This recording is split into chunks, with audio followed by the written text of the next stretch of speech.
Isang pinagpalang araw sa inyong lahat. Tayo po'y magninilay sa salita ng Diyos, ang pinagmumulan ng awa at tawa ng ating buhay, ang salitawa.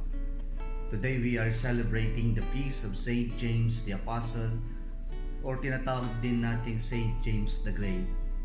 Tinatawag siyang Saint James the Great para po ma-distinguish sa isang apostle pa na Saint James din na tinawag na the Less.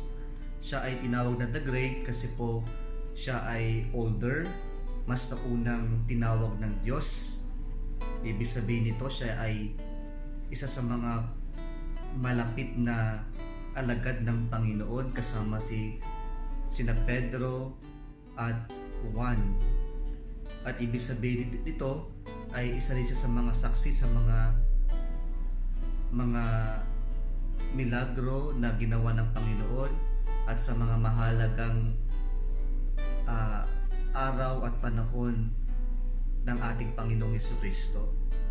Siya rin po ay tinawag na the Great kasi siya ay ang unang naging martir para sa ating Panginoon.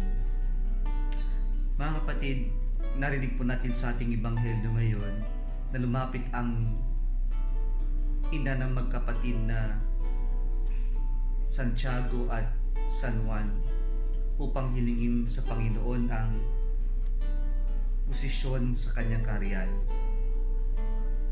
Na dito po, tinanong ng Panginoon ang magkapatid, "Can you drink the cup that I am about to drink?"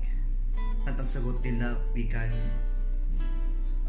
Hindi nila lubusan na iintindihan at nauunawaan ang tanong ng Panginoon na kaya ba nilang ibigay ang buhay nila, na kahit anong mangyari ay walang iwanan. Kahit hindi po nila lubusan na iintindihan at nauunawaan, ang sagot nila, "We can." Ito yung una nating mapupulot sa buhay ng ating santo ngayon. Isa siyang tunay na naging kaibigan ng Diyos, at kahit anong mangyari, hindi niya iniwan ang Panginoon. Bagamat mayroon pagkakataon na siya ay nabigo o binigo niya ang Diyos sapagkat iniwan niya ang Diyos ng panahon ng pagpapakasakit at kamatayan, but he learned his lesson, like his brother John, to really be with the Lord, to offer his life for the Lord. Kasi mula noon, si Saint James the Great, hindi na niya iniwan ang Diyos. Simula noon, ipinahayag niya ng buong tapang ang Panginoon hanggang siya ay mapugutan ng ulo doon sa Jerusalem. Mga kapatid, ang tunay na tagasunod ng Panginoon ay isang kaibigan, hindi nangiiwan at hindi takot, hindi duwag.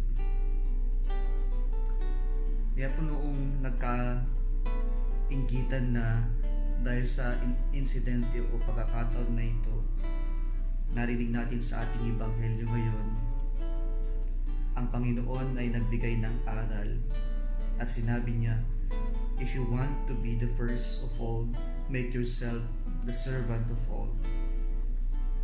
Ano po yung pinapahayag ng Panginoon? Tinuturo niya na ang pagiging dakila ay ang paglilingkod. Ang pagiging dakila ay yung mahuhuli ka para paunahin ng lahat. Ang pagiging dakila ay yung magiging less ka so that other can help more. Yung pagiging dakila ay pagpapaubaya o pagbibigay ng sarili para sa iba. Ang magsilbi, hindi yung tayo ang magiging sentro, pero tayo yung maglilingkod para ang iba ay magkaroon ng mas magandang buhay. sapagkat ganito naman ang ipinakita ng Panginoon, ang pinagsilbihan tayo para tayo magkaroon ng tunay na buhay. Nawa matuto tayo kay St. James the Great, St. James the Apostle, na maging mga servants din tayo para sa iba. Huwag tayo mahulog sa tukso na tayo yung maging sentro, o kaya naman yung tukso na ang buhay natin ay umiikot na lamang sa paramihan ng likes, shares, o ng subscribers, o kaya naman yung pataasan na lang ng rating. Gaya ng itinuturo sa atin ngayon ni St. James, ang mahalaga ang Diyos ang sentro, ang mahalaga ay binibigay natin ng ating sarili para maglingkod para sa Diyos, para sa ating kapwa-tao. Ngayong araw po na ito ay maordinahan ng aming sangdikon, si Reverend James Hanch. Congratulations!